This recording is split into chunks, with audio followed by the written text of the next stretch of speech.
Yo, yo, yo, what is up, everybody? We are live right here on the Blaze Radio Networks and the WrestleSense podcast YouTube pages for another WrestleSense live report.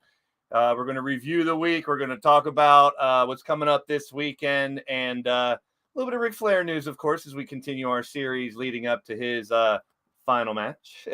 So let's check out the chat like we always do first here. PF Dub, good to see you, Tito. Welcome in.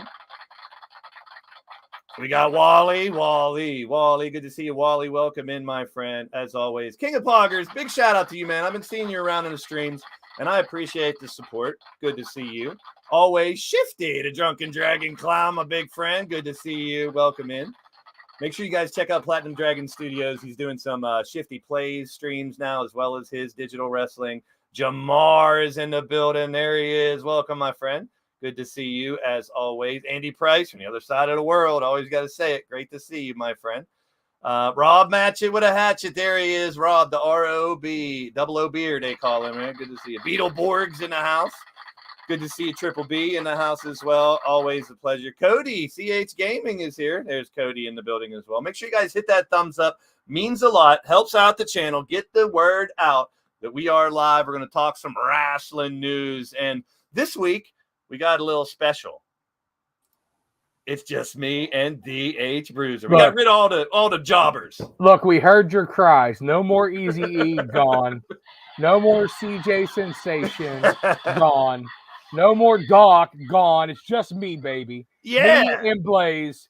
That way you can only get the real deal wrestling news. There you go. I'm just kidding. Doc will be joining us shortly. Yeah. CJ is babysitting a four-legged carpet muncher, and I don't know where the fuck he is. He might have fell on a donut vat. Yeah, it's probably still time to make the donuts. McBride's in the house. Great to see you, my friend. We got to get you on the show sometime. But still lots of good shit going on this week. Lots of terrible shit going on this week. So yeah, there's going to be I'm going to revisit my rant from last week about what ails me, and then I got a little surprise rant this week that you guys might not expect from me. So let's go ahead and get into the first segment. We'll get the rest of the guys in here now, but there ain't no doubt me and Big DJ Bruiser can hold this shit down. Let's make some sense of wrestling.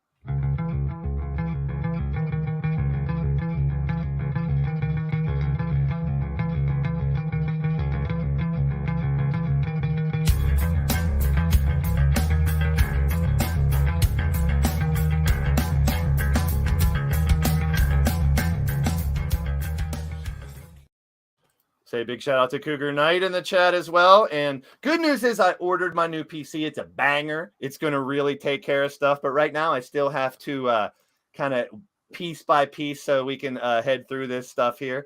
So we're going to start like we do. And big shout out to Monstar, of course, too. Doc, you chased Doc away, didn't you? The rivalry is real. The rivalry is real. Crushing Kelly as well. Thank you guys for sharing this out on Twitter. I appreciate it. I see all the shares. I see all the likes. I couldn't thank you guys enough. So we're going to start back on SmackDown and kind of summarize it. We had Jeff Jarrett named at the special guest ref. We had the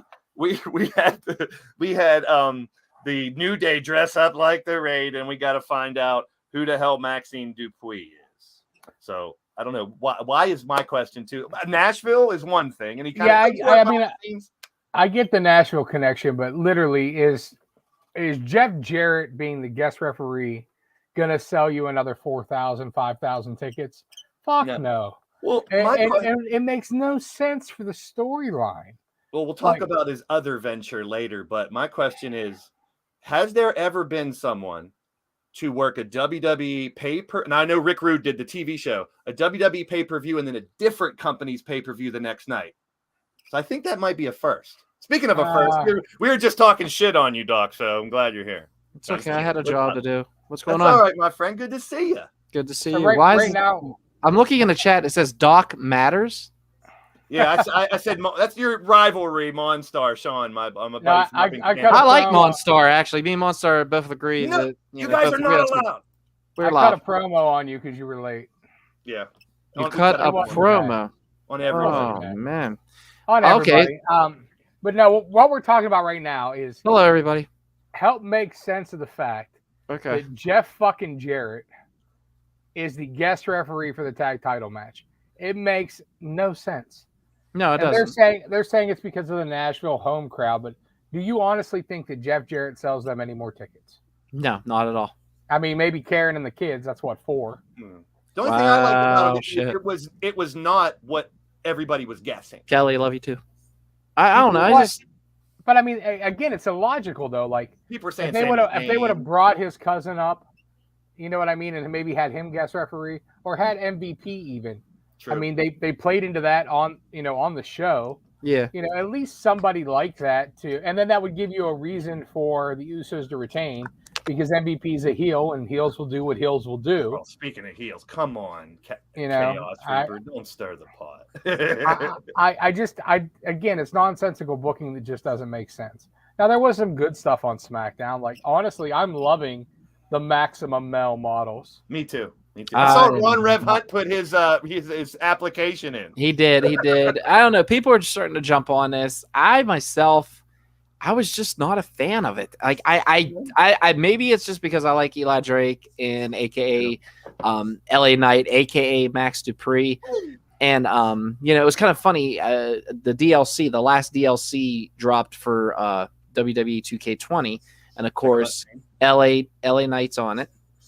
And what's funny about it is the simple fact is now that these name changes are kind of making this game already old. Yeah. And like Bodie goes, I thought he was Max Dupree. I was like, well, he's LA Knight on this game. And he's like, Daddy, they make no sense. I was like, I know, buddy, I know. So big happy birthday to Bodie too, by the way. Yeah, big kid. Before you know, it'll be 16, right? Yeah, definitely. It was a really awesome birthday. He has a great, amazing uncle above me that made it really awesome. He's been playing that Nintendo sports game on his new Switch like there's no tomorrow. And other than that, I got another little announcement. If everybody would mind, Ray, should I do it? Should I announce it? Yours truly and Bodie. Special thanks to Uncle Jason from That Wrestling Podcast, which is DH's now rival. Uncle rival. I will say this. We are going to AEW All Out in Chicago. Special. Wow. Yeah, he surprised Bodie with a video. It was amazing. And Bodie was in practically tears. And it was awesome. Yeah, it was something else. So it's pretty crazy that I have to drive all the way to Chicago. I am very, very scared about it because I've never drove that before. What's that? I'm actually planning on getting some footage. It's not that bad. For our streaming, for our fans here that's streaming with us and everything. I am planning on making some videos out there. So hopefully, get some good footage. I'll give you an idea what the drive's like. When I lived in Indiana, I lived in Elkhart, which was about 30 minutes from Chicago. When you drive out there, you'll go through Ohio. Mm-hmm. And then you'll go through Indiana. Farm, factory, farm. That's all you're going to see. Yeah, it's a bunch of nothing. It's the most boring drive ever. Big shout out to Gaming with Whiskey, a YouTuber that I met recently. Very cool. And also Lady Devil. Thanks for being in here. That's awesome, Doc, man. I'm excited, but like I said, with the drive you said is boring. I'm hoping that because I heard it was like I just hope it isn't like LA Speedway. Oh my God! When I was in LA driving with Jason, it was like NASCAR. It's insane. It was just literally you're going to set your cruise control to 80 and you won't touch the brake until you need gas. Shout out to Jason and the boys over there, Kevin and Joe and all those guys. What they're doing on that wrestling podcast as well. Maxine Dupuis. Before we move on, any guesses on who she will be? I heard Zelina Vega, the name that's been thrown around. You guys got any other guesses? It would make sense. She hasn't been on TV. She needs something to do. I would go with her or maybe Dana Brooke. That'd be a nice spot for him. What about you, Doc? You got any guesses on it? I'm praying to God it ain't Bailey. You can't ruin that. You can't take it. Yeah, I agree. I feel like Bailey's too established to piss with. Do you really, though? Do you really take Zelina Vega? I mean, they've insulted him such enough. This would be the biggest slap in the face ever. I'm hoping they bring someone up from NXT. I really do for this. Yeah, we will hit some NXT stuff here in a little bit too. But we will see. SmackDown wasn't bad. I'll give it that. Look at this picture. What the fuck is going on here? Look at his shoulder. Schmeagol don't like stupid hobbits. Yeah. You know what I mean? Thank you. That's all I can think about it. Stupid fat hobbits. Now, I heard someone say this, and I want you guys' thoughts on this too. Theory and I really hope they get rid of the Madcap and call him Riddick again. I think these two are the future. They got the look. They're decent on the mic. What do you guys think of these two guys? Do you think 10 years from now we'll be thinking these guys could be big time? I do think Theory. Moss, I'm not sold on. I don't hate him, but he screams mid-Carter right now. Yeah. Like, I don't see that natural charisma. Like, Theory, it's one of those things, and I actually saw this debate, and I can't remember what podcast it is, but it was on YouTube or on TikTok, and it was somebody else's wrestling podcast, and they were talking about Dominic Mysterio, how they don't feel like he has anything. And honestly, you got to kind of agree. Like, Dominic's a serviceable worker, but he's the same age as Theory. Theory screams star. I mean, you want to watch him. You want to see what's going to happen. He's using the best of his opportunities. Same age as a guy like MJF or Jungle Boy, which, again, have all this potential and everything. Whereas, like, somebody like Dom is just kind of along for the ride. I mean, he's not a bad worker. He just doesn't have that charisma and that star power that, like, you see from these other guys. And I kind of feel that about Moss. Like, he's not bad. He's a serviceable worker, but I don't see that charisma that's going to make me say, all right, I need to not fast forward through this segment. Well, they have him black trunks, black boots. That's it right now. It's pretty plain. He's bland. When Theory comes on, even if you're like for me, honestly, there's so much wrestling on. I try to watch as much as I can, but you guys know I run 4 businesses. I'm constantly on the move. So I fast forward through a lot of wrestling. I will stop. I try to watch everything a day late if possible. The only thing I watch live is Dynamite. I'm sorry. I was looking at the comment. Sorry. Oh, nice. But I try to watch everything a day late. That way I can look at the review and see if there was something that was standout that I really need to check out. If not, I'll kind of fast forward through it, stop for certain things. You know, again, there's 22 hours of wrestling on every week, and I'm only one human being. Yeah. But I always stop for Theory shit because it's good. I mean, he's always going to say something, be a smart ass, do something. Like, he's somebody you want to watch. And that's just, I don't see that with Moss. And it's kind of a shame because I don't see that with a lot of people in WWE right now. I feel like the scripting and stuff has suppressed their personality so much that it's harder for guys to break through those cracks like Theory has. Yeah. Yep. I agree. I mean, I feel like a lot of these guys that are in NXT now, man, Kevin Owens had the best introduction ever, I think, to WWE fans, and bringing him in with John Cena. And just the simple fact that he came in with the NXT title saying, I'm going to beat your US title champion's ass. And exactly what he did. And I just think that if they announce these guys and they start bringing them in like that, like, oh, he's from NXT, you know, but instead they're changing their fucking names and they're doing nothing with these guys. They're literally taking them and everything that they build on national TV, they're building it. And then they just go, and it's gone. I 100% agree with you. How is it a farm system? Yeah. It's a different company is what they're treating it like, basically. Yeah, and it doesn't make sense. Like, that's giving you exposure to the diehard fans so that when somebody comes to, like, prime example, Kevin Owens. When Kevin Owens came to the main roster, he was presented as a big deal. He was Kevin Owens. He was the NXT champion. That was his introduction to the main roster for the non-hardcore fans that didn't know him either from his ROH days or from NXT. And then he was off to the races. He was a mid-carder to upper mid-carder when he first came in from the go. But again, like Doc said, you're changing everybody's name and gimmick and everything completely. So what are you even building them in NXT for? Like, yeah, you're teaching them the WWE way, but then you're like, okay, everything you've done that has gotten you over in NXT, yeah, fuck that. Yeah, we're going to get to more NXT here in just a bit. So as we go through the week review here, this was an interesting thing I saw that came about. Parker Bordeaux debuted on Dark. I don't know. I think it's kind of like a lot of the times that we're seeing, you know, we got FTR. Now they're to be able to do a lot of things they couldn't do in WWE. Moxley's doing a lot of the stuff he really wanted to do. Can they make something out of the former Harland? What do you think, Doc?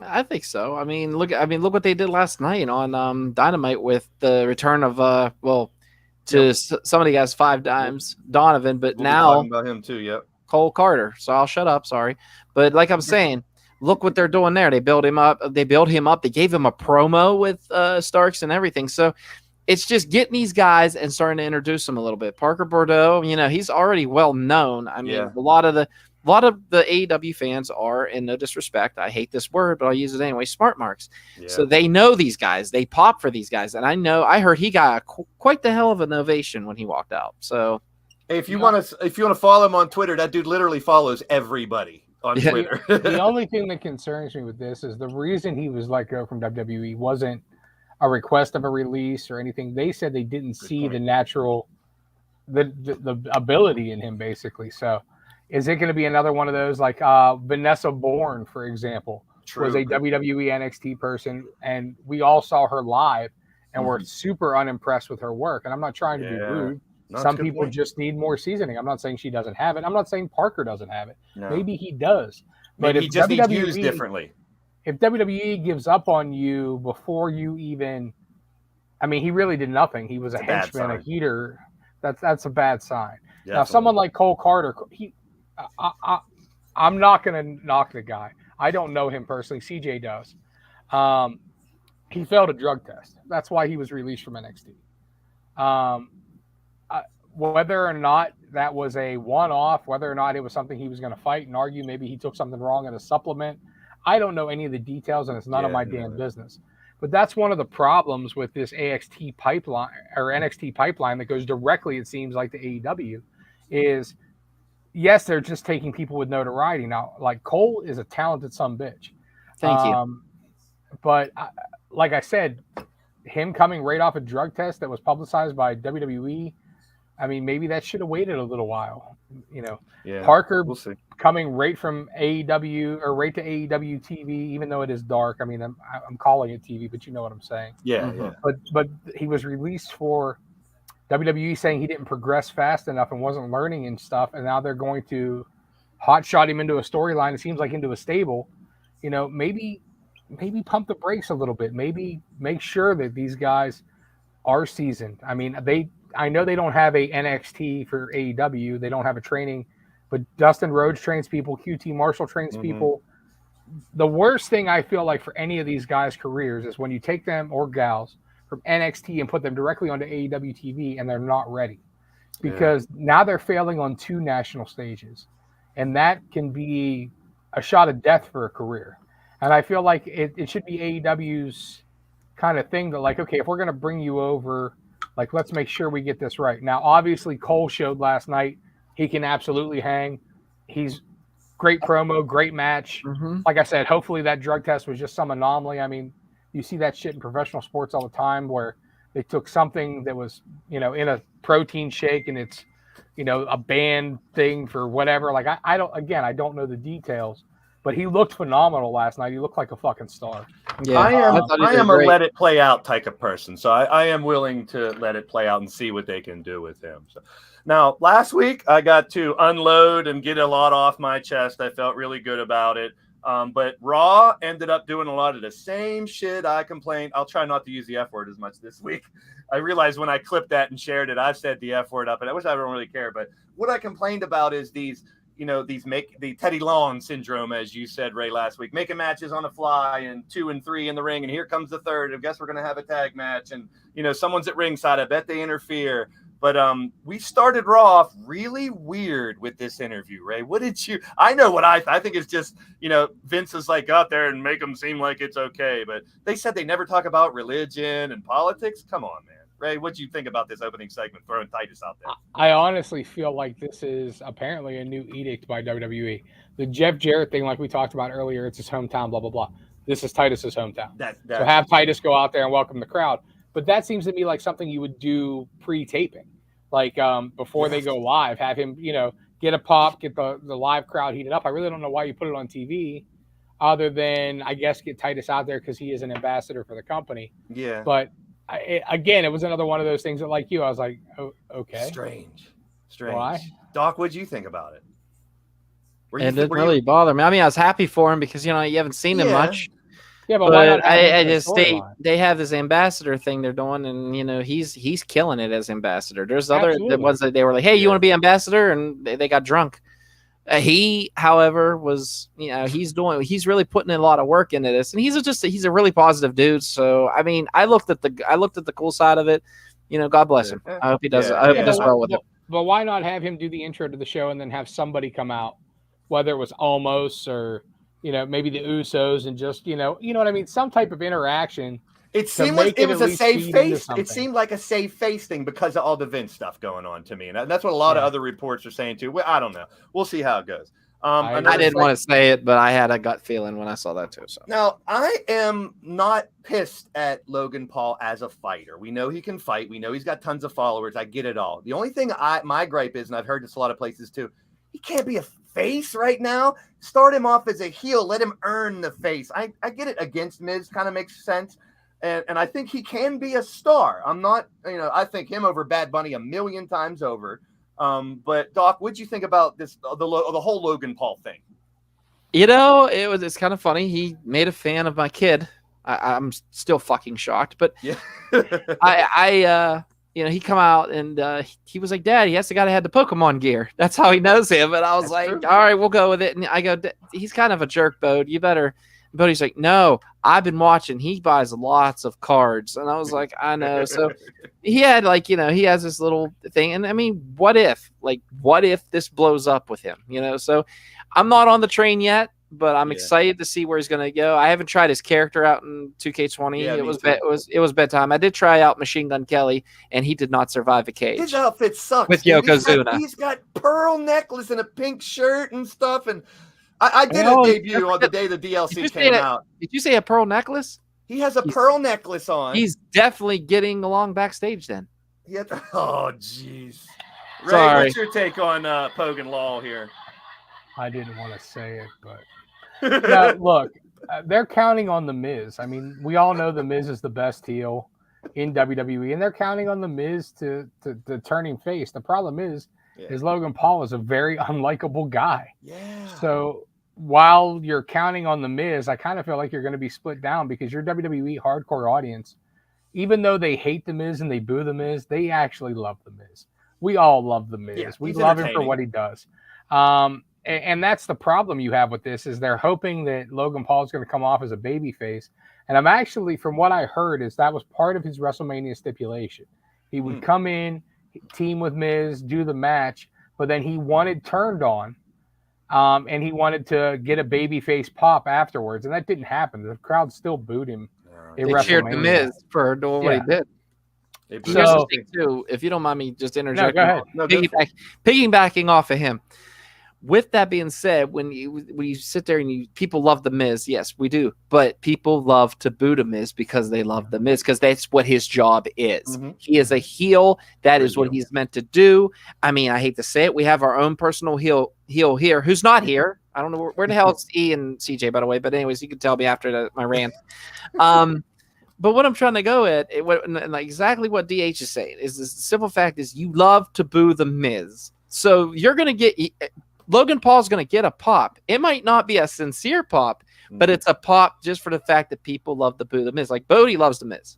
And I hate to bring him up again, but it's just when I watch wrestling, I observe my son a little bit here too, because I like seeing the thermometer. I love we need the kids aspect in here. That's a huge segment of wrestling fans out there, and you have. Hey, he has a computer. He has a computer. We can put him on here with us. Yeah. I mean, it seemed to me like they were going to go Logan Paul and AJ Styles versus Ciampa and Miz, which made a little more sense to me because again, then he would get the babyface rub from AJ Styles, who is universally beloved. Plus, that would protect him a little bit. But then in the promo section, it didn't seem like we were going to get that. It seemed like we're going to get a one-on-one match. So I don't know, man. They've been future endeavored. Yeah.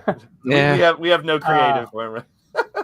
No, I mean, look, the guy has talent. He signed a long-term contract. He's going to be around. I hope that he takes it more seriously than Ronda has. Yeah. He's got a good look. I mean, I'm on it. He can cut a promo. He can talk, obviously. He has a podcast himself. We've seen him do tons of skits and shit like that.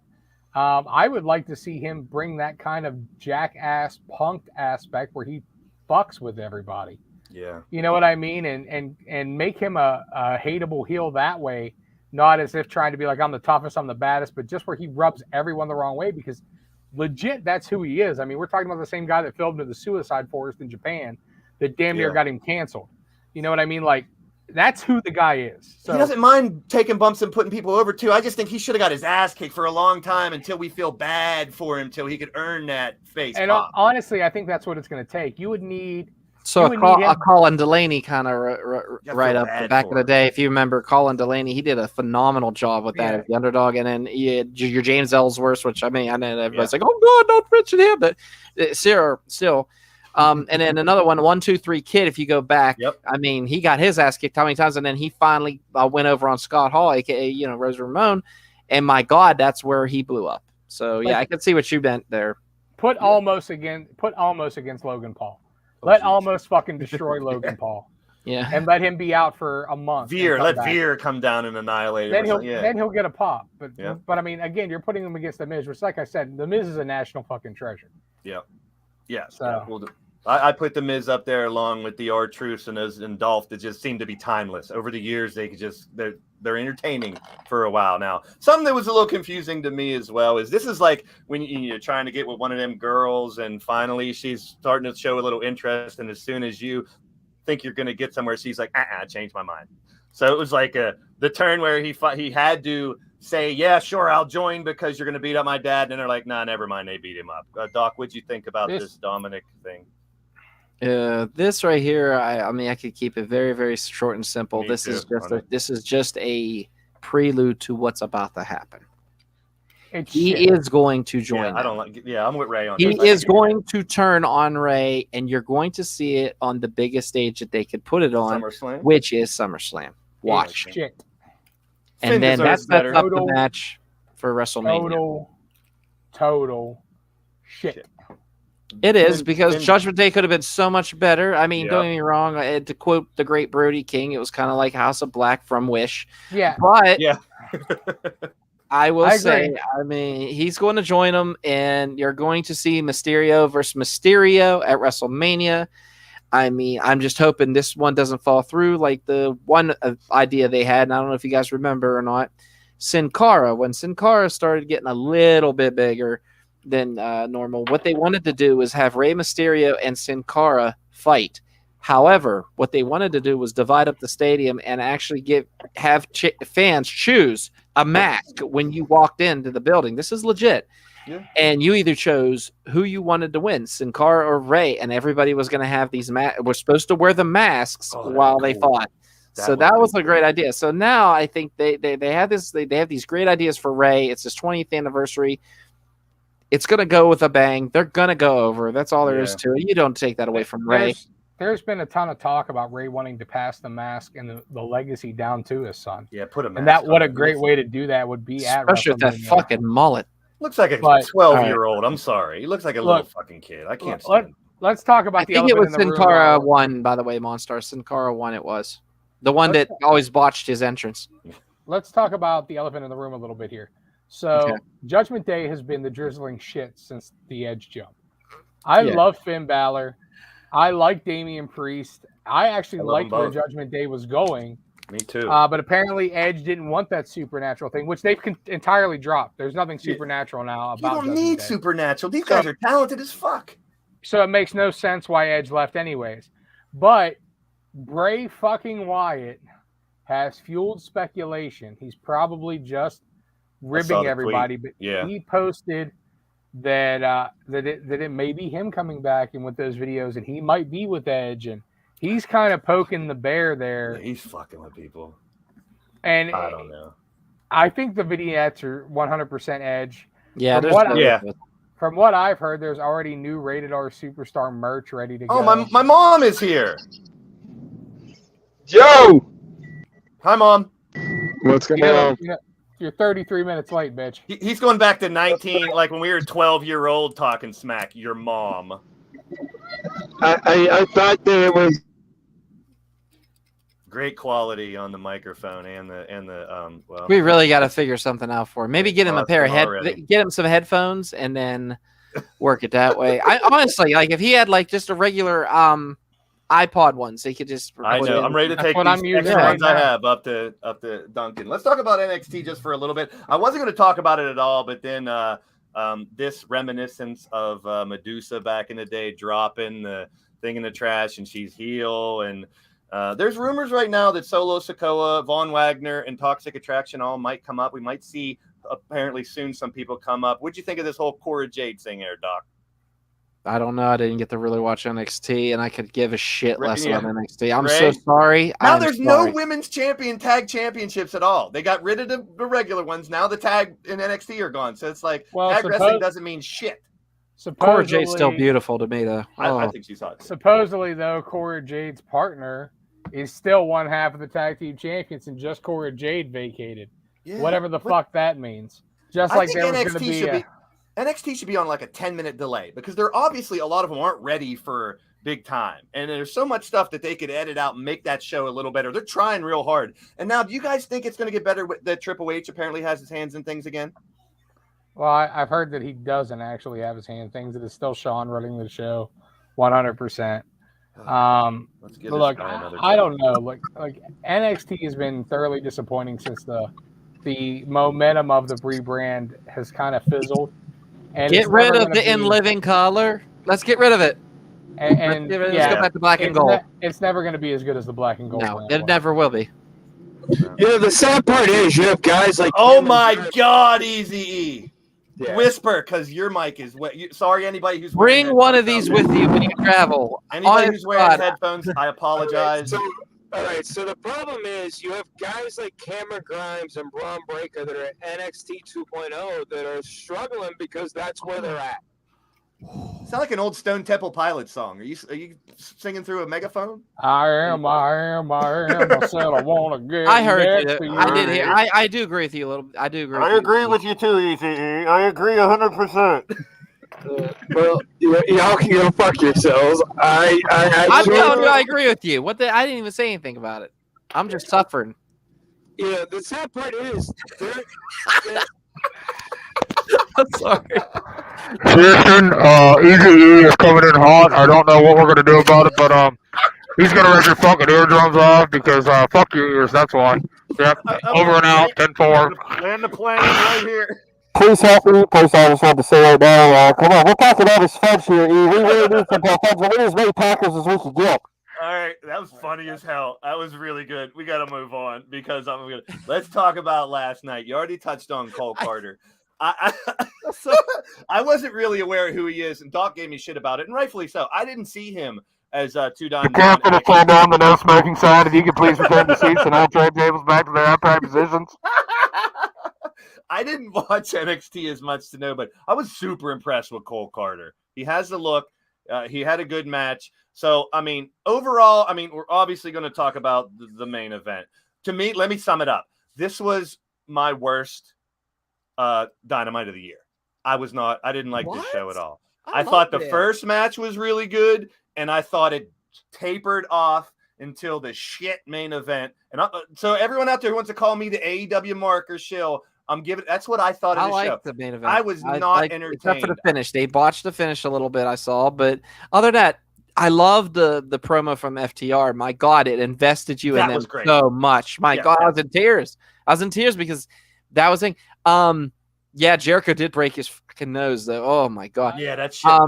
The women's tag match was what it was. Brody and Darby tore it down, I thought. That was good. I love the fact that Luchasaurus just was like, you know what? Done being a bad guy. But I think that's not over. They're going to go back and forth. I feel Swerve. I felt no disrespect to Swerve Strickland, but I feel it's Swerve's house. But like I said, it was kind of cool. Bodie's like, I got my dinosaur back. That's his exact. He kept saying, "Not my dinosaur." He was excited. So I'm really not. What's that? Christian Cage's new shirt. Yes, it just has worked everyone. Yes, love it. It's on his promo screen too. I want to talk about a marketing. Hold on. Before we let Doc finish, because there's a few little things I want to point out before we get into like details. So go ahead, Doc. Well, let me do one little Darby thing. This is one real quick. I was watching a watch along, and this is a huge marketing thing they could do. Coffin drops. Sell them. You know, you got a sore throat. Made by Ludens. Darby Allin coffin drop. People, please ignore Blaze McCoy because he's out of his fucking mind. Coffin drops. Come on, go ahead, Doc. I had to get my coffin No, drop. I'm first of all, I'm deaf, and it's go ahead, DJ. Take over, DH. Oh my God. I was gonna say, no, I love the best friends tag match. I loved Swerve in Our Glory. We really got to see like their swagger and them having fun and stuff like that. I thought they overplugged a little bit with their special guest, but it was cool. It was fine. My biggest problem with Dynamite, honestly, was the fucking Shark Week tie-in. Like, it reminded me of old WCW where Slim Jim was on every fucking thing. I was waiting for Shark Boy to come out, honestly. I get it that that's your, they're trying to keep Discovery happy or whatever, and they probably paid him a bunch of money. But Jesus Christ, quit signing wrestlers and maybe not sell out the fucking Shark everything. It's fucking Shark Week. Well, they had a Shark cage. So you got to have Shark Week. I'm not going to have my TV for a week. My wife takes the TV over. All DVR fills up. Yeah, like Shark Week's a fucking holiday here at the Doherty home. I hate it. As far as the main event goes, I thought it was massively overbooked. I think the key to the match was Ty Conti. Too much shit going on. That didn't need to be there. They did not need to be in the cage. It should have just been banned from fucking ringside. They didn't need to jump him. Cage. They walked through the cage. Yeah, it was stupid.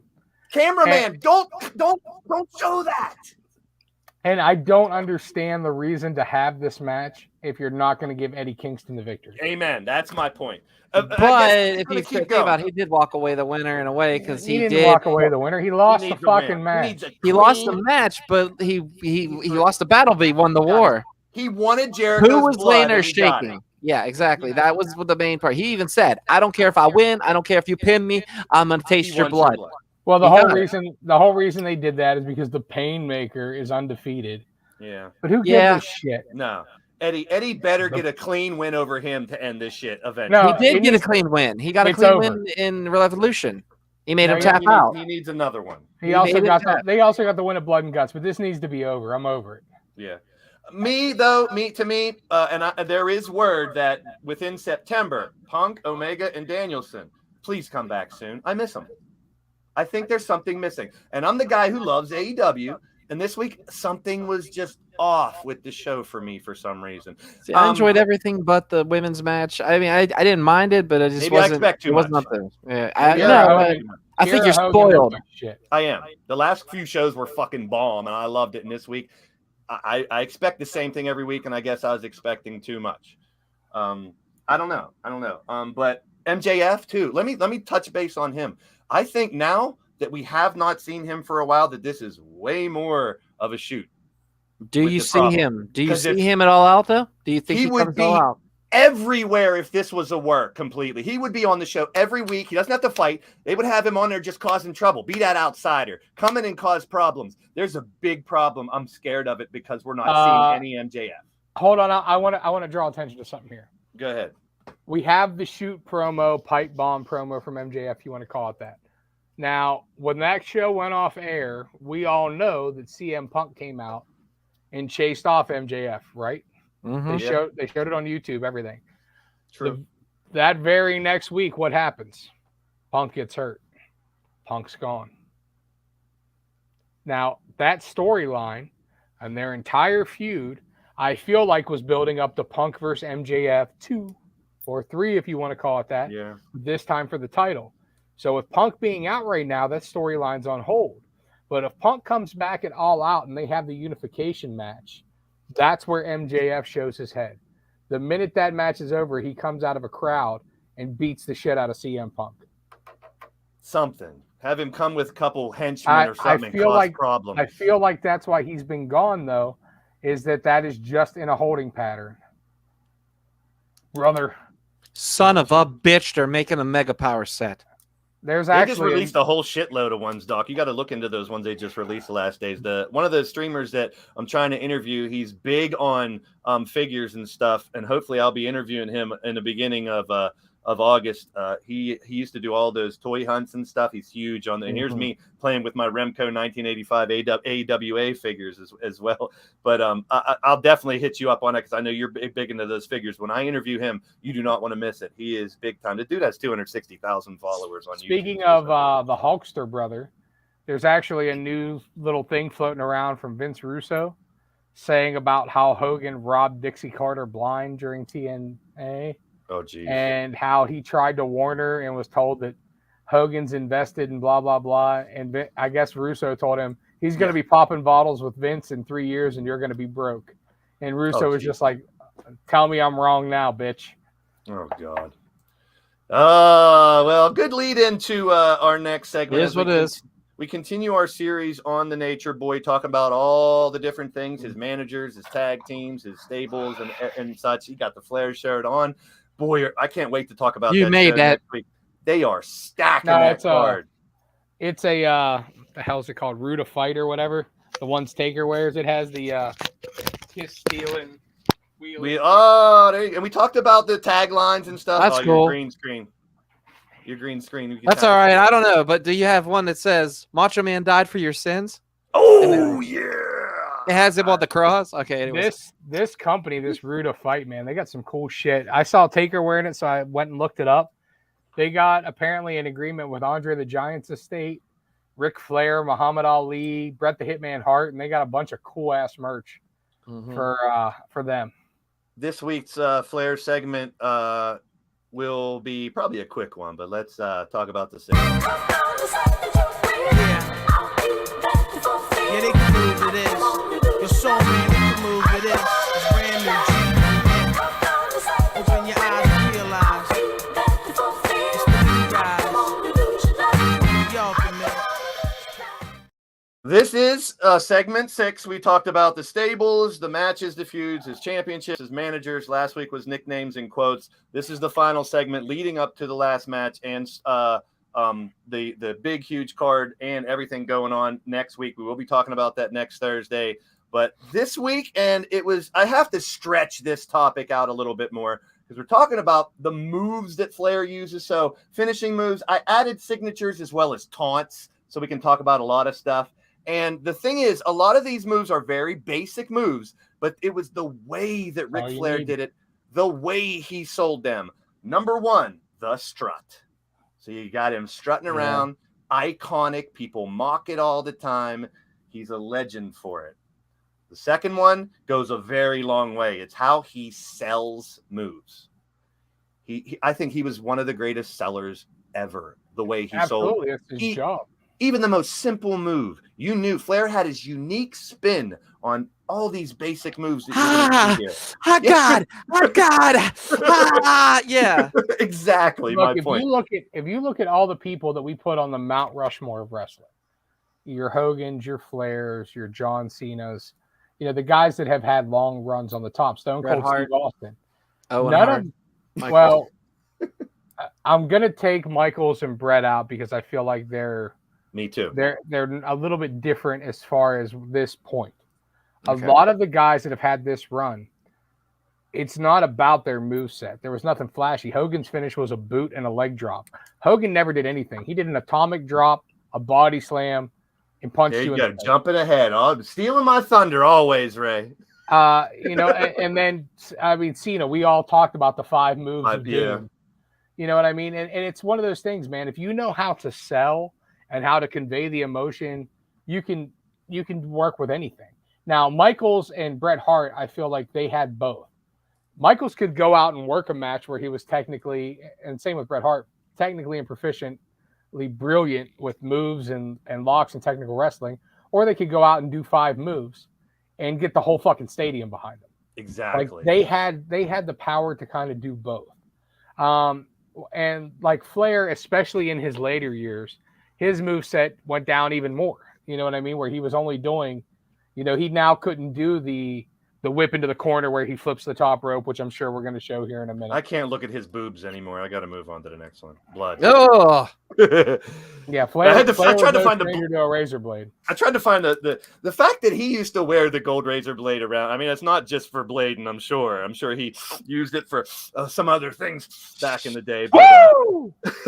yeah, that woo was not natural. Sometimes I don't I think. totally want to take this and make it a meme. I just want to put, and it's the last time I walk under a PMSing elephant. I wonder how many times he bled. If there's a number, got to be a lot. Let's see what's next here. Begging. His begging is classic. No. And it's normally followed by the low blow we'll get to. Yeah. But his little moves to sell that, whoa, wait, timeout type bullshit. Like, come on, man. That's pure heel. That's Yeah, that's some of the best heel moves ever. I mean, look at Ricky Starks last night was calling timeout outside the ring, if you remember. So yeah, and it's followed by a bunch of heels. Like, I mean, he set the bar for that. So the dirtiest player in the game. Turns an eye poke into a signature Second move. best eye poke of all time. Roddy Piper was the best. yeah, Roddy Piper would just be like, yeah. Oh, I miss Piper. He was one of my favorites back in the day, man. Mine too. It's more dirty moves. There's the ball. I tried to find the best ball shot. That's a good shot of Christian's. It actually looks like he's shoving his arm up Christian's ass. Oh, yeah, that does look a little sexual. All right, let's move on. There's so many ball shots. But that's a classic. The chop block. When you just take out someone's leg. No one did it like him. Classic. But I mean, also that's part of his working over. Flair had a move set that was all focused on one thing, which is weakening you for the figure four. Work the we legs, had the chop block. We had, that where he would suspend the leg on the rope and drop down on it. Mm-hmm. He would do the one-legged atomic drop where he'd drop on the knee. I mean, like, that was all one. That's something I always used to love about guys like Flair. Arn Anderson would always work on the arm. And that's a lost art in wrestling. Definitely. Where your entire moveset is focused pretty much on weakening them for the finisher, but that's great wrestling psychology. Definitely. And then this is a popular one, and it normally leads to the whole crowd laughing. The Flair flop. And there's a whole bunch of them for you. I mean, nobody can do that better than him, man. Nobody. And I mean, that was like, and I hate to use Michael Cole on this, but right there is where you'd say vintage Flair. I mean, that's just what it is. It's my second favorite flop. My first is the one of Triple H where Michaels is freaking out as he's gonna fall and he's just suspended there forever. Oh, the boot, the big boot to the face. Michaels trying to blow him over, going, and Triple H is just like. This one's just a plain old alley-oop, pulling him out of the corner. But like everything else, Flair, had his own little way of doing it. Alley-oop came. This was a list that I found, unfortunately. Still working on the knee though. You're stalling suplex. It shows his strength here. I mean, I've never wrestled. I don't know how it is to do a stalling suplex, but I'm sure it's not easy to hold someone up there that long. And I know the other one's helping. The other one's helping. It's a two-way dance. Yeah, like you have to get him Eugene? Up there. Yeah, that's Eugene. Yes, you have to get him up there and get the base, but then it's also the guy you're holding up needs to plank there and hold his balance. The one arm around the neck and the other one, holding onto the chest to level it off. But the way he just did those one thing about Flair, we'll all make fun of his physique a little bit because he had the man titties that bounce. But whenever you've seen him like get into it, that motherfucker was ripped underneath that. Yeah. Them man titties were because he drank a fucking lot. Yeah. That dude was ripped. They said he was no joke in the gym. Mm-hmm. Well, like I said earlier, he was doing squats with some chick, and it was Charlotte. That was Charlotte with him. It didn't look like her. That was Charlotte. Really? I swear that was Charlotte. He did the fuck you, Jarrett, you pussy. That one. Yeah, that one. Really? Yeah, that was Charlotte. Maybe because she doesn't have makeup on. Because I looked at her real close. I was like, I don't know if that's Charlotte or not. That's Charlotte. I remember she's going to be there at the match and might. That's what I was going to say. I wonder if she's actually going to be on the pay-per-view. They said she's going to be there. I don't know if she's going to be like. There's the names for that StarCast weekend. It's just fucking incredible what they're doing all weekend. We'll talk about that next week as well. Ray brought this one up earlier. It's the knee breaker. Once again, work the legs. Grab at one knee and drop them down. Another basic move, but Flair had his little. But the thing is, if you think about all those moves to the legs, that's just the build up to the figure four, man. I mean, it's what it was. Yep, sleeper, ring psychology. So the good old sleeper Ric Flair could use. And then this is the one that definitely had the crowds woo each and every time. The famous Ric Flair chop. Wow, I love Randy's facial expression. Yeah, it looks like he shit his pants. My nipple. Not too many wrestlers have that thing that you can. I mean, we talked about the woo last week, and I mean, even at sporting events and stuff, if you let out a big woo, you're going to hear a million people do it. It's just something that's so iconic, and I had to bring out my list. And it's in every. If you think about it, it's not just WWE. You hear it. We heard it in AEW before the matches even started. If you remember, you hear it everywhere you go. Doc, how many times have I randomly chopped you in a public place and somebody wooed? Yeah, that fucking sucks. I'm just being honest. Like us fucking around being drunk at a bar, and I throw a chop at you, and some random dude from across the room will be like, "Woo!" When we had the band going, I had Ray give me a 50% chop to my chest, and I tell you that fucker hurt. So I would imagine. 50%. Yeah, he gave me 50%. He only gave me 50%. Oh, you poor baby. Yeah, I know. The worst is the Big Show chop, though. Whether I do it, I would never want to take it from the Big Show. But if I give you that overhand paw, that's the worst one. Now the move that was, I guess you could call it a setup move, is this little knee drop in the roll. He drops that knee and rolls over. Another classic signature move of Flair. The one I didn't get a good picture of, which isn't really, it's more of a taunt, is when he was freaking out and he would take his jacket off and elbow drop his fucking jacket. I always thought that was funny. When done properly, that was awesome. Whenever he would have his little rants. And then the final one, of course, you can't mention it without the finisher of all finishers, the figure 4. And what I want to know from you guys and everybody in the live chat too, without going into real big detail, what's your favorite finisher of all time of any wrestler? Oh, of any wrestler, Jesus. It's a tough question because I have a bunch. I don't know if I can have a favorite, but your favorite. I'm interested to see what you guys think your favorite finishing move of any wrestler of all time is. It can't be tag teams, can it? I think there's categories of that because I mean there's a submission finish. There's a finish, and then like Doc said, there's awesome tag team finishers. If you could pick one finisher of any wrestler, oh my god, I always loved the Death Valley driver, the Spicoli driver. That is a great move. We don't see that anymore that much. I used that for a long time, so I'm partial to that one as well. However, I'm a huge fan of the crossface. I'm a huge fan of the figure 4. I'm a huge fan of the 3D. That's why I asked for tag team. 3D. The Doomsday device, I mean, is great. Yeah, that might be the Burning Hammer. I love. Oh wow! Again, you got to have a quick strike, and you got to have that submission. Like, I love the drama of the submission, like the fight the figure 4 off, going for it over and over again. That's why I also like the crossface because they look legitimately painful. Like some of the submissions, just like honestly, the ankle lock. I know it hurts. Yeah. But it doesn't look amazing. You know what I mean? I know some people say Tombstone or the elevator is basically just a DDT. The Last Ride. All Undertaker fans out there say some of those. Again, just a power bomb though. Like I said, the GTS from Punk, I absolutely love. Mm-hmm. I love the Taz mission, the Tasa Hajime, because it binds them up and ties them up. I mean, there's a lot of really good ones, but if you're building a match, if you're a wrestler. Something like either the crossface, the sharpshooter, Texas Cloverleaf, or the figure 4 have to be. I mean, those are the best tools in your tool bag because nothing builds drama like wondering if the guy's going to tap out, wondering if they can reverse. You know what I mean? But then you also have that quick strike ability like the RKO where it's out of nowhere. Torture Rack. That's a good one back. Lex Luger back in the day. You hated that one. First off, that shit doesn't hurt. Second off, it looks wonky.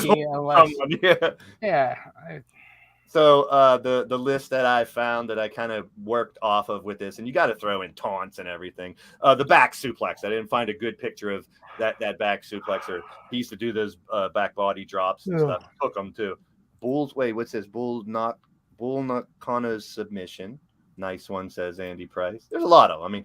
I mean, I like uniqueness. Like if there's someone that does a million people do that finisher, to me, I want someone to get creative and do something that not a lot of other people do. Look, Flair even has the snapmare as a signature move, but like I said, it's how he did it. And that turnbuckle flip that Ray was going to say a standard move, but they add just enough to it. Like I like how Charlotte took the figure 4 made it the figure 8. I like Moxley for a while in WWE, and I hated it. Was using just a straight DDT, but calling it I can't even remember what he was calling it at this point. But Sure, now that'll he, let us know. The Now paradigm he's- shift. well, no, that's what His- he's calling it in AEW. His elevated one that he does now is The Death banging. Rider is Yeah. badass. Yeah. That's a badass. It's move. taking a basic move and making it something. And that's like, even when you see Jake the Snake hit a DDT, that DDT looks like it can be a finish. And it was a finish, obviously. But now everybody does DDTs. Same But thing when with Jake- super kick. Super When kick. Jake does it, though, it looked devastating. Dirty deeds. That's what it was. Thank you, Super Dirty Nacho. deeds, yeah. Thank you. And Andrew. Sorry. 5-star frog splash. Again, whenever Montez Ford or Rob Van Dam does it, it's a fucking amazing. Even though it's used by 100 guys now. It's and how you used do as the part move of a too. Yeah, match. definitely.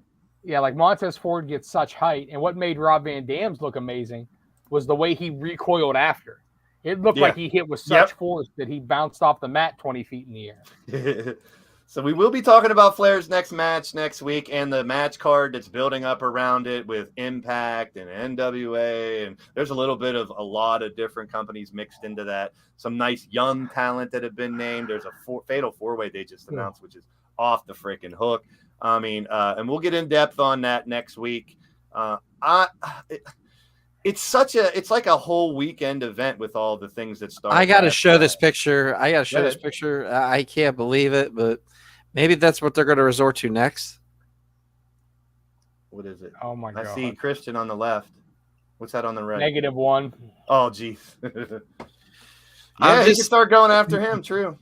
Oh my god! If that happens, I don't think Amanda Huber will let that happen. I'm sorry.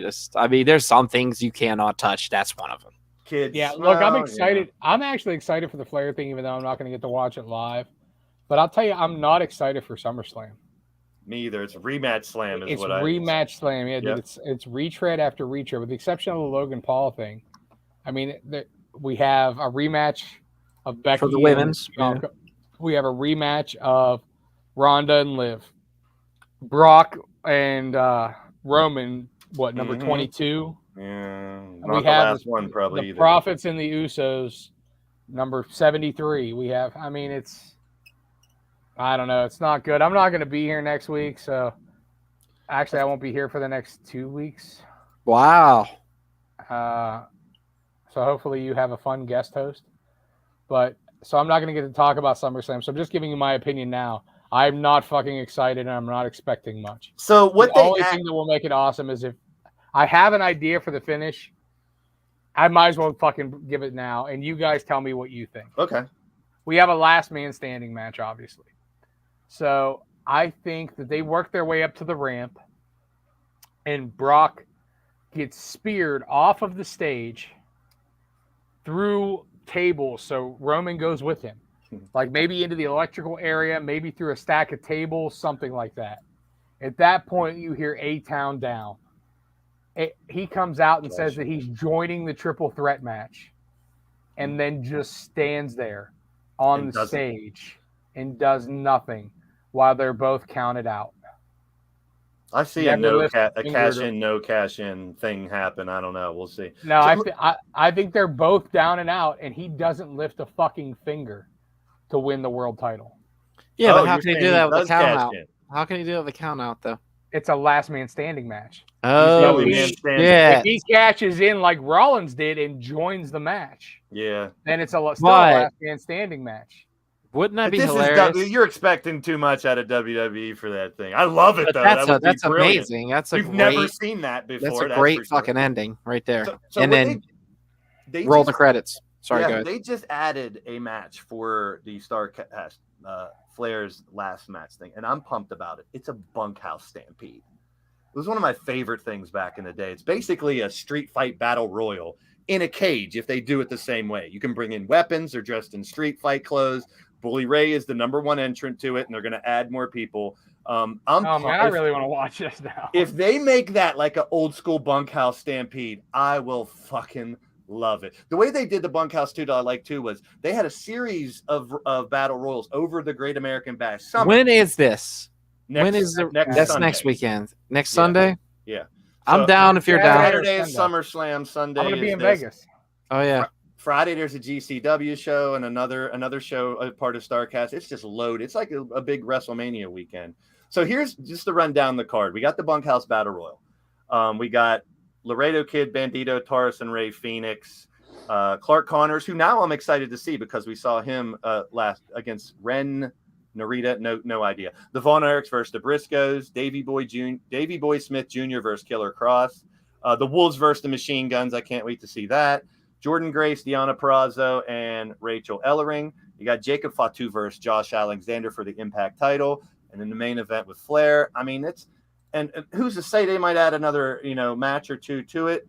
It's crazy. I mean, it's kind of like I don't want to say forbidden door but they are mixing a lot of stuff, and I'm pumped about it. The other match, Gresham, Nick Wayne, Alan Angels, and Takeshita. I'm sold. Yeah.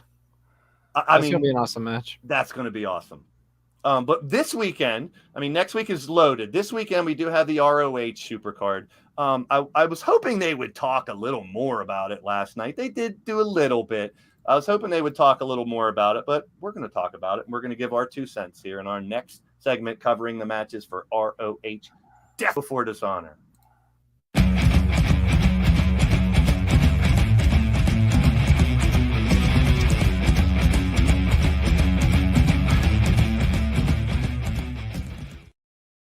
So I listened to Tony Khan's little press conference call earlier today. Not really any big news on it. They were all talking about the TV coming and the next pay-per-view and will these guys be in both AEW and ROH. The big news that I picked out of it, Sean Ross Sapp actually asked the question, is there anybody who is going to be exclusive Ring of Honor and maybe not on AEW and stuff like that? And he said there already is. The Briscoes are signed to a long-term ROH only contract. That doesn't mean we might not see him in AEW later on or something, but there is some, Colt Cabana is also signed to an ROH only contract. There's things that other people have done so badly that they put on TV to punish the Briscoes for some of their remarks a long time ago, I think is ridiculous. That star, who was that? That Kevin, whoever that he brought on, the rapper on Dynamite last night that punched, what's his name? Have you seen the thing that he got in trouble for? Kevin Gates. Yeah, Kevin Gates. He got in trouble for telling his girlfriend to suck his dog's dick. And kicked her out, and it made the news. Suck my dog's dick. Move over, Rover. Let Jimmy take it. Wait, this happened last night? No. This is what he had done before that was controversial, that you could stay, well, we don't want someone, he could get canceled for shit like that. Like, I don't want to get into specifics of what other people have done to get canceled. Yeah. But that's pretty Ray weird. Lewis killed a guy. I was just saying, that reminds me. I think Jermaine Dupri, some of us boomers probably knew who Jermaine Dupri is more than other people. But Jermaine Dupri, I think I knew him. I didn't know who the other fucking Kevin Gates was. I listened to his song. I'm a hip hop fan. That shit ain't hip hop. Sorry. Death Before Dishonor. Old Yeller. They added a couple more matches, thank God, because coming into last night, there was only 5 matches. Granted, they were all championship matches. But let's cover it and see what we think might go down. Death Before Dishonor, Ring of Honor special coming up this Saturday night. I thought about streaming it. I still might. I'm not sure. They just added this match. I like Willow Nightingale. I think and Allison Kay's kind of a shit starter. I don't really know much enough to. I'm just going to say Willow wins. Doc, who's your pick on this one? I'm going to go with Willow. She's done a lot. I'm going to go with Willow also. I think she has a lot of potential, but she's just not there yet. I thought she was going to maybe turn on those ladies and join the baddies. Nah, she's too happy. You can't. I know. I don't want her to. She wouldn't fit. She wouldn't fit now. Now, Mia's the defending Big Picker champion here, so we'll see if I can get these right. We got 7 matches. I think this is the pre-show match. It's going to start at 7 and go on. They just added this match last night as well. It's probably during Rampage. They'll talk a little more about it. 6-man championship, which brought up questions in the media scrum that they had earlier today with Tony Khan. They were asking about, will there be a hybrid title that goes in both companies that he had? And he said a resounding no, that there would not be like a generic title that could be either. But he did bring up the All Atlantic and how it can be won overseas or one here and there and could be defended on different shows against whoever's the champ. I don't know much about these teams here. I know that Righteous is the ones that beat Shane Taylor Promotions for these 6-man titles, the trios, if you will. But Dalton Castle and Brandon Tate, and then you have Dutch, Bateman, and Vincent of the Righteous. I'm going to go out on a limb and say the Righteous defend, but I'll be honest, I don't know much about these guys. Ray? The Righteous defend. Vincent is one of my favorite guys not signed to a major company. Not to be confused with the older Vincent. What's his story? Where's he from? Or like, I don't know much about him. I don't know his entire background, but he was in the Kingdom with Mike Bennett and. Oh, okay. Why am I losing my mind right now? Who the hell was in the Kingdom? Oh, no, Matt Taven. Sorry, Matt Taven. And he was. He would be going nuts right now. Yeah. Because you forgot Taven. Yeah. I mean, I didn't forget him. It's just I'm old. Where's he at? He should be here. I love Dalton Castle and the boys, but I think the Righteous retain. Okay. What do you think about this one? Righteous. I think the Righteous. Yeah. So we're on the same. So these first 2 matches ain't going to mean dick in our little thing, but I mean, it's common. I find out why we both all three want to pick those. This one I'm kind of looking forward to. I think it's going to be a good match. Oh, no, not yet. Okay, I get these mixed up. We'll talk about it next. Let's do the women's title. Serena Deeb, Mercedes Martinez. I think Deeb takes the title. I'm going to go with Deeb in this one. Doc? I'm going to go with I think Serena Deeb goes with. I think she takes the title from Mercedes. She's playing those mind games already. It's already starting to build. I like what she's doing as a heel. Ray, are you gonna make this consensus again too? No, I'm gonna. I actually do think D, but I'm gonna flip the pick just to differentiate. Okay. I like Mercedes Martinez too. I think she's a badass. I mean, I just think the way she carries herself and the way the grit and the grime on her face, and she comes in the ring always looking like she's gonna tear someone's damn head off. So I like both of them. I think this is gonna be a low ball in one of the best matches of the night. Now, the other news in the little media thing that he had is he did say he's going to bring back the scoreboard system for the Pure for this match. So I don't really understand the rules of the Pure type, but apparently when they used to have them in ROH, they had like a scoreboard type thing. And Tony Khan did say he's going to bring that back for this match. Either you guys know what the Pure rules are? I'm sure Andy or some of those guys in the you're not allowed to be punched in the face. There's a rope break limit, and there's some other shit to it too. Like you can't if you keep getting put into submission, you can't just rope break after rope break after rope break. There's a limit. No closed fist. I mean, it's kind of like the old school, like kind of what you think it would be. Now the scoring system, I'm not 100%. Me either. I can't really remember. I like unique. It's unique though. That's why I like it. I'm interested to watch it because it's unique. So Ray, who do you think takes this one? Yuta. Garcia's cutting some nice promos though leading up. They both. I mean, honestly, I'm impressed with both of these guys. I like both of them. Yeah, I think Garcia's really coming to his own. I think Yuta is so over right now, the whole way around, and it doesn't really.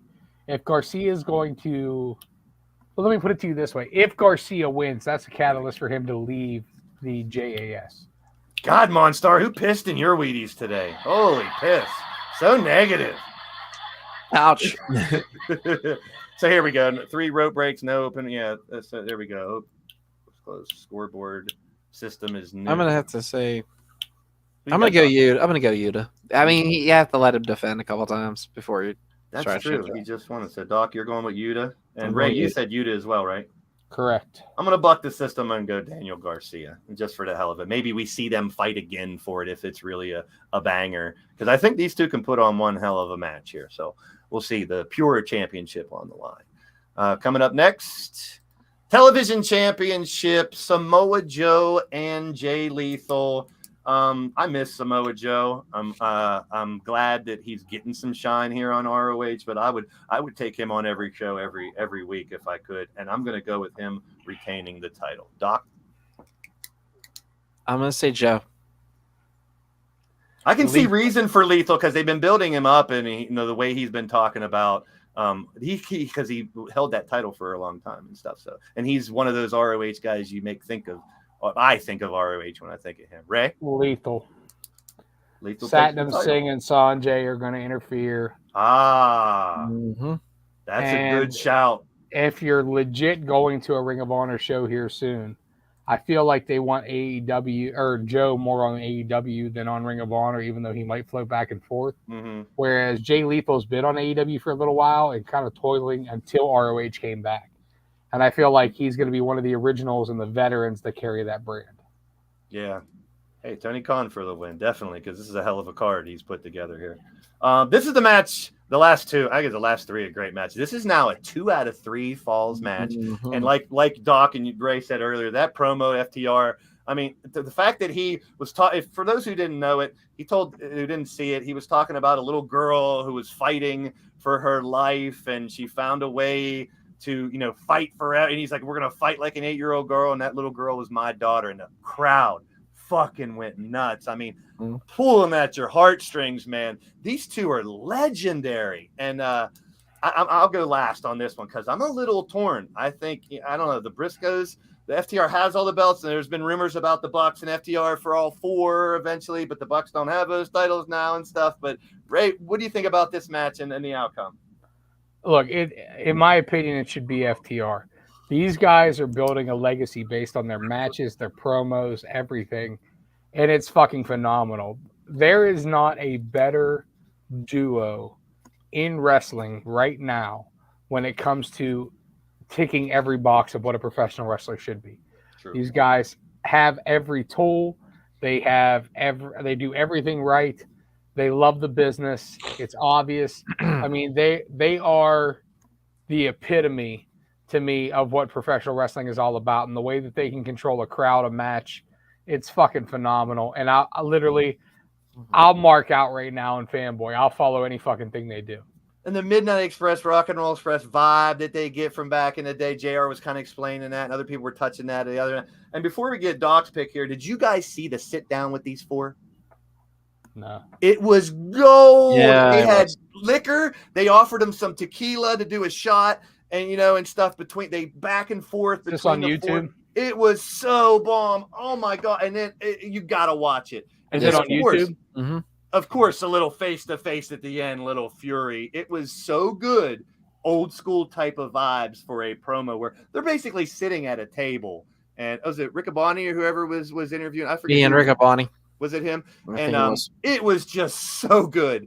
So, Doc, what's your take on the match and the outcome of this tag team title fight? As much as I love FTR, I am actually going to give my pick to the Briscoes.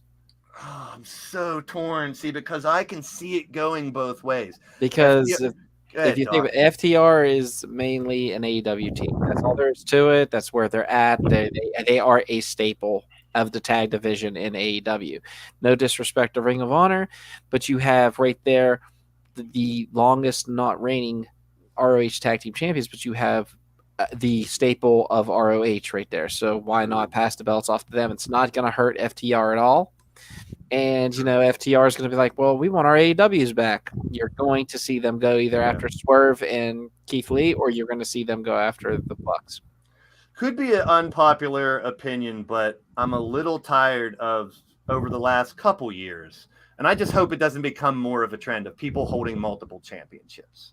I don't mind it here and there as something that really, like the FTR, it's really putting them up here where they belong. But you've got, I could name probably 5 or 6 people, WWE and AEW and such, holding multiple gold, going back to Omega. You got Reigns with the 2, and you don't even have him on fucking TV as your world champ. But I just hope it doesn't get overkill when you're seeing so many people with multiple titles and stuff. I 100% get your point of view, and I don't disagree with anything Doc said about the Briscoes. However, the team to take the ROH titles from FTR is not the Briscoes. No, it should be the Gates of Agony of Tully Blanchard Enterprises, where Tully gets revenge on the guys that fired him, and you can also have them lose those belts with Cage and Gresham interfering and all that, and then it gives that stable the world title, the tag team titles, and you have Cage available to go after the TV title. And then you have a great heel stable to build your new brand around while your new old brand. All right. So now as I'm back and forth thinking about it, Here's my take, and this is why I'm going to do it. And it to some people, it might not make sense, but this is a new ROH. It's reaching a new audience around again.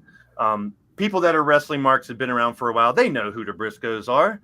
But I think there's a big segment of the AEW/ROH crowd that really haven't got a big dose of the Briscoes. And I think they deserve it to get a run as the ROH, because like you guys are saying, they are a staple of ROH. When you think of ROH, that's one of the names that definitely come first and foremost to me. I think one more run as the ROH tag champs for this new crowd as Tony Khan oversees ROH. And I really think FTR wins, but I'm going to go with my heart. My first pick is that the Briscoes get one last run to give them a little more notoriety, maybe to the new fans that are just starting to watch AEW and ROH. I don't disagree with that. Just not trying to make sense. Trying to make sense of it. That's what we do here on the WrestleSense. We try to make some sense of what's going down. Now, this should be a fire main event, man. And when I heard it was announced, I loved it. Claudio and Gresham, I think, should put on a clinic. Claudio, they've been talking about this a lot, that he's done so much in his career where he was. They're not going to name WA, but he's done this, he's done that. He's been popular, world famous, going all around, but he's never been a world champion. Is this the time that Claudio gets to be the world champion, Ray? No. No? As much as I would love to see it, I say no. They just flipped Gresham, as I just stated about the stable with Tully Blanchard Enterprises. I do think that they're going to have an amazing match. I do think that it's going to be some schmoz for Gresham to retain.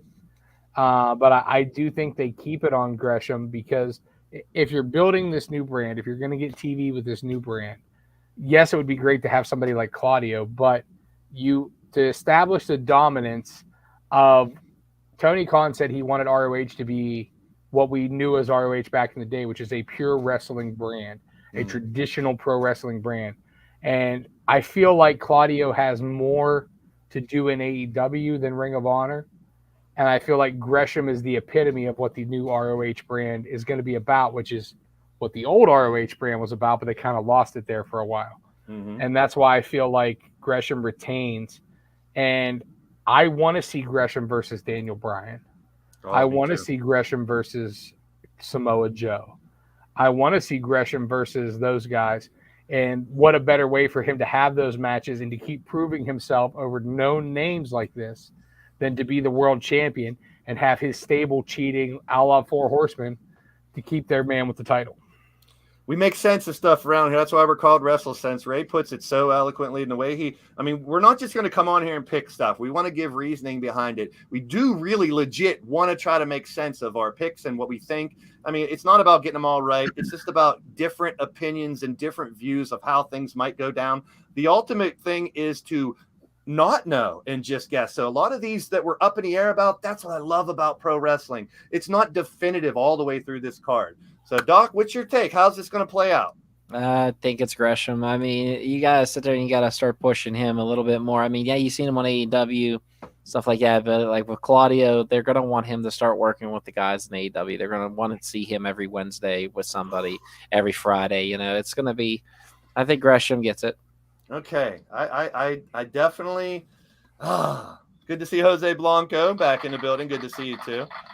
So here's where I'm going to go with it. And I'm going to kind of put a different spin. Ray, great point about how Gresham has those other individuals in that little clique. And you brought that up before with the lethal stuff and probably coming in with those guys to make a difference in his match. Here's what I think might go down. If I was going to book it, this is how I was going to do it. I really don't care who wins. I think everyone wins with this match. And I could definitely see sense either way. So, and I don't want it to spoil the match, though. That's my only fear, because I just knocked all those extra people coming in the main event last night, because I don't think that barbed wire match needed any other people, just the two to fight and finish that. So Jonathan Gresham has the Blanchard crew. They come out and they make it look as if Gresham will win in a heel way. But here comes the Blackpool Combat Club. A little AEW thrown out there to get those guys out, and Claudio takes and gets the big moment he's been waiting for and becomes the world champ. So I do see schmoz. I do see bullshit. I just hope it looks good that Gresham's boys come out. They cause shit. But here comes Claudio's backup. And Claudio's backup chases them out for him to get the title. And he gets his first world championship. That's how I would look at it. I'm not opposed to it. I love Claudio. I don't know if they want to wait too long to pull the string on him, you know. And like you said, big name, ROH. People will be people. I don't think enough, and no disrespect to Jonathan Gresham. I think he's one of the best in the world. I think more people will be talking about ROH after this if you have the former Cesaro, now Claudio, as the champ. I think it's more of a story at the end of the show to end the show and be like, people were talking about Ring of Honor again.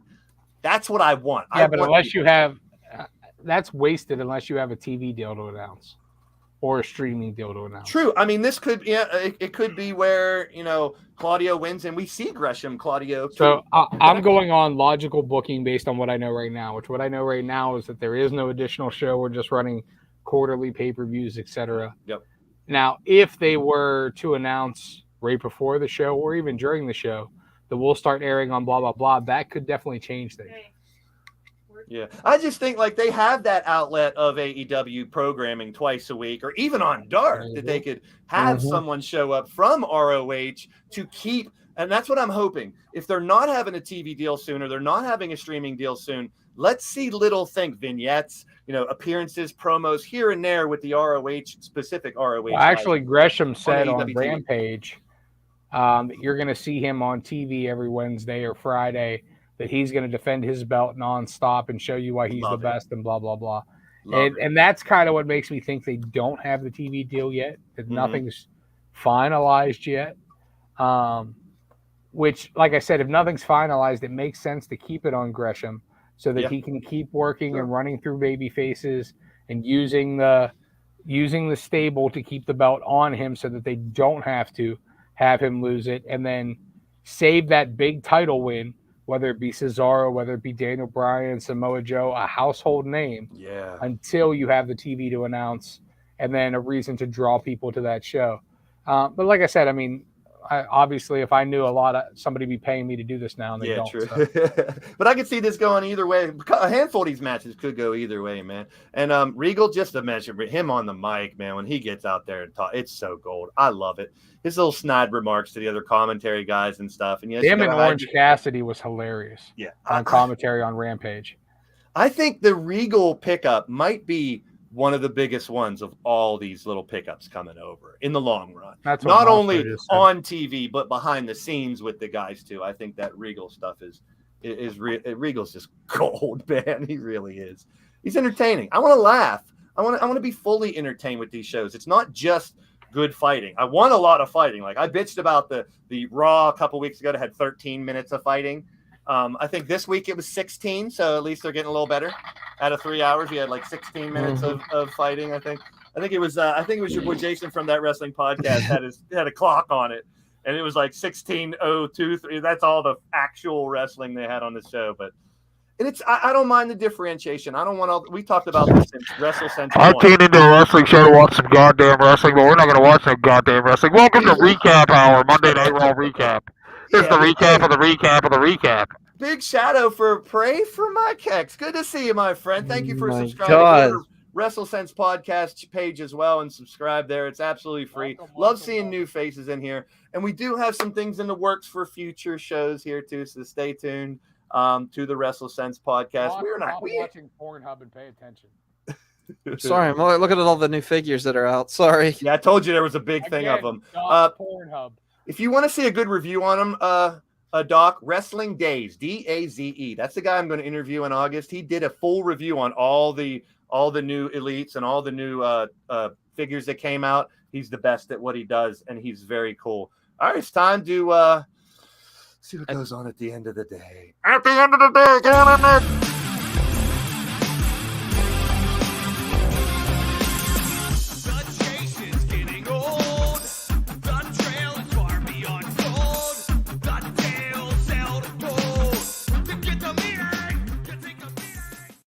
Yes, Dr. Anus Tickler, my buddy Joey. Great to see you, Joey. You are a class act. You are a class act. I did not touch your butt. You weren't supposed to tell anybody, Joey. Come on, man. Class ass.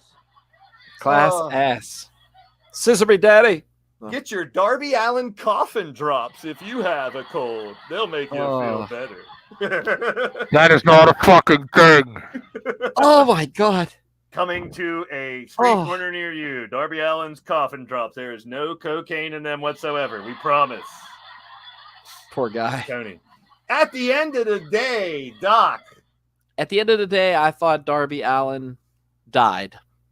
Especially with that finishing power driver, powerball move that Brody King did. And that match just solidified Brody King, I think, as a star in AEW. I thought it was a phenomenal match. And don't get me wrong, there was one disappointed person in our living room. It was not me. No, it's not me. Like I started earlier, I was a little rough on Dynamite last night, but like I said, I think I expect too much. It's just they always start off so hot with a great match, and to end it the way they did, I left myself wanting a little more. I'm sorry, but you're right. I'm sorry. The FTR promo, the Christian stuff, there was a lot of good stuff last night. Cole Carter is a star. I really hope that you said they did sign him. You heard? I'm hoping. We'll see what happens. Yes, I don't want to verify it, and so we'll see what I happens. didn't see the graphic yet. CJ So gave the thing saying that he's signed. They might not have announced it yet. So Where is he? Where's CJ at? he's dog sitting. dog sitting. Oh, okay. At the end of the day, DH Bruiser. At the end of the day, I'm gonna miss you fucks for 2 weeks. I'm missing all kinds of wrestling. I'm gonna try to chime in, and in the immortal words of one of my lifetime idols, Ricky Bobby, if you don't chew banana Laffy Taffy, fuck you. At the end of the day, I will be live after this with the LTD Stable War continues tonight. Sunday, I got my first of my Get Blazed interviews. I'm going to be interviewing YouTubers. And at the end of the day, I really miss you, EZE. You're my favorite. Bye-bye. And I'll see you later, everybody. Time to be a wrestling fan, people. Enjoy it.